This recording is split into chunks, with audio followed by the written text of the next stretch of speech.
नमस्कार मु रोजी आपण मानक स्वागत करुच्ची मोर चैनल रोजी नेचुरल लाइफस्टाइल को।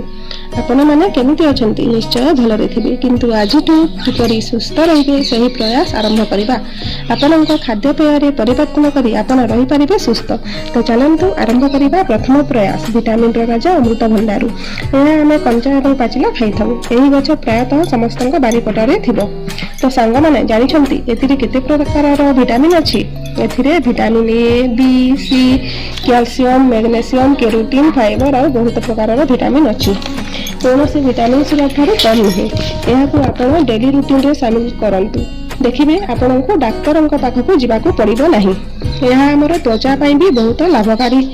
आपण अमृतभंडा खातु और छोट पिला खातु। तो फ्रेंड्स आपण को मोर पोस्ट जदि भल लगे ताहले लाइक सब्सक्राइब शेयर कर दियंतु। Thank you.